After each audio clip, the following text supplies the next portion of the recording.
Hello guys, welcome to back my new video.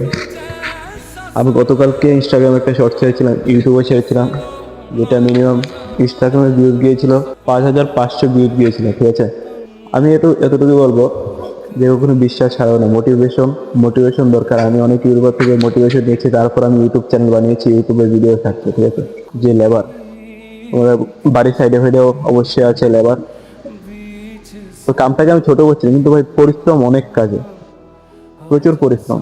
তো সকালে ঘুম থেকে উঠো, ভাত নাও, ভাত নিয়ে এসে কাজে যাও, দুপুরবেলা আবার খাওয়ার টাইম থেকে 8 ঘন্টা এই খেয়ে দিয়ে আবার কাজ করো, এই 8 থেকে সন্ধ্যা, মানে সারাদিন খাটতে হয়। আর সকাল থেকে সন্ধ্যা পর্যন্ত তাদের ইনকাম জানো কত? 700 থেকে 800 টাকা। কিন্তু আমাদের দ্বারা এত পরিশ্রম হবে না। আর আমরা যেই লেভেলে ইনকামের কথা ভাবছি, ওটার জন্য আমাদের একটাই রাস্তা আছে, সোশ্যাল মিডিয়া। তুমি এটা কাজ করতে হলে প্রথমে তোমাকে নির্লজ্জ হতে হবে। তুমি যদি পাবলিকে ভিডিও বানাও, ব্লগ বানাও, তো তোমাদের অবশ্যই প্রথম লজ্জা লাগবে, এটা আমারও লাগবে। কিন্তু আমি এইসব লজ্জা বলতে উড়িয়ে দিয়েছি, কারণ ভাই আমার ড্রিম অ্যাচিভ করতে হবে। মানুষে হাসবে, তাতে আমি কিছু মনে করবো, ভিডিও বানাবো না, এটা কখনো হবে না। আমার লাইফ আমার সেটেল করতে হবে। কি হয়েছে ভাই, আমার ভিডিও আমি বানাবো, তোমরা কি ভাবো নাও আমাকে কে রায় আসেন। কারণ রিয়েলিটিটা আমি জানি। আমার 18 বছর বয়স, কিন্তু বয়স যতই কম হোক, চেষ্টা করে যাব, লড়ে যাব। আমার বয়সটাই এখন কি, 1.5 থেকে 2 বছরের মধ্যে তোমরা একটা ফল পেতে চাও, মানে সোশ্যাল মিডিয়া থেকে টাকা ইনকাম করতে চাও, তাহলে ভিডিও বানানো শুরু করো।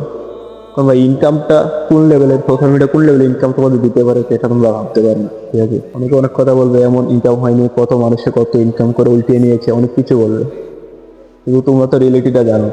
হতে পারে আমি একজন বাঙালি, কিন্তু বাঙালি কি ব্লগার হওয়া যায় না? প্রচুর বাঙালি আছে।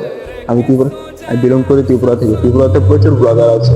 আর আমার ঘরের মধ্যে ভালো সেট আপ নেই, তার জন্য আমি বাইরে দাঁড়িয়ে দাঁড়িয়ে ভিডিও করছি। আইফোনে নেই আমার, এখন যেটাতে আমার কাছে একটাই ফোন আছে, ওই অ্যান্ড্রয়েড ফোন, এটা দিয়ে আমি ভিডিও শুট করছি। ঠিক আছে, আমার কাছে আর ফোন টোন একটা ফোন দিয়ে, অ্যান্ড্রয়েড ফোন রিয়েলমি 11, ওটা দিয়ে আমি ক্যামেরা করছি। কারণ আইফোন কেনার মতো সামর্থ্য আমার নেই, কিন্তু স্বপ্ন তো আছে, আইফোন কিনবো, বাড়ি বানাবো, গাড়ি কিনবো, সবচেয়ে একটা স্বপ্ন হয়, কিন্তু সবাই সেটা অ্যাচিভ করতে পারে না, কারণ তাদের কাছে রাস্তা থাকে না। কি করবে? টুয়েলভ পাস টুয়েলভ পাস করার পর যদি ফ্যামিলি ব্যাকগ্রাউন্ড একদম খারাপ থাকে, তাহলে মাস্টার, মানে প্রাইভেট মাস্টারও দিতে পারে না। প্রথম যে ব্লগগুলো তোমরা দেখতে হবে, ওটাতে একদম কনফিডেন্স নাই, মানে মুখ দিয়ে কথা বেরোয়নি, আটকে আটকে বেরোয়, স্ক্রিপ্টেড ভিডিও বানাতাম, কিন্তু এখন স্ক্রিপ্ট করে নেই, এখন একদম থ্রুলি বলে যেতে পারে। ঠিক আছে, হতে পারে আমার ক্যামেরা কোয়ালিটি ভালো না, কিন্তু আমার আমার মধ্যে যতটুকু নলেজ আছে ততটুকু তোমাদের সাথে আমি শেয়ার করছি। আমার ভিডিও আসার মতো ভিডিওটা স্ক্রোল করে দেবে, কি আর করবে এনে দুটো 20, 20টা 30টা লাইক, ওই ভিডিও দেখে কোনো মজা আসবে না, স্ক্রোল করে নিলি। কিন্তু না হয়, ওই ছেলেটার পরিশ্রমটা দেখো, ওই ছেলেটা কতটুকু পরিশ্রম করছে। ওকে সাপোর্ট করো, যতটুকু পারো তোমরা সাপোর্ট করো। ইনস্টাগ্রাম বা ইউটিউব বলো, যেটা থেকে আমার প্রথম প্রথম ইনকাম আসবে না, আমার দ্বারা যতটুকু সম্ভব গরিব ছেলে মেয়েদের, রাস্তাঘাটে ভিক্ষা করে যারা, ওদেরকে আমি সাপোর্ট করার চেষ্টা করবো আমার প্রথম ইনকাম দিয়ে। আর এখন আমার এক্সাম চলছে, এক্সামটা শেষ হলে আমি ডেইলি ব্লগের একটা চ্যালেঞ্জ দেবো, ওটা আমি আগের ভিডিওতে বলেছি। মানে সাপোর্ট করো না, প্রথমত কারোকেই সাপোর্ট করো না। সৌরভ যোশীকেও সাপোর্ট করি, মনুজ দেকেও সাপোর্ট করি, অন্য আরো ব্লগার আছে, ওদেরকেও প্রথমভাবে কেউ সাপোর্ট করেনি। সবাই প্রথম জিরো থেকে শুরু করেছে, সবাই অ্যান্ড্রয়েড ফোন থেকে শুরু করেছে। আমিও অ্যান্ড্রয়েড ফোন থেকে শুরু করছি। ঠিক আছে, দেখা হচ্ছে নেক্সট ভিডিওতে। Bye bye.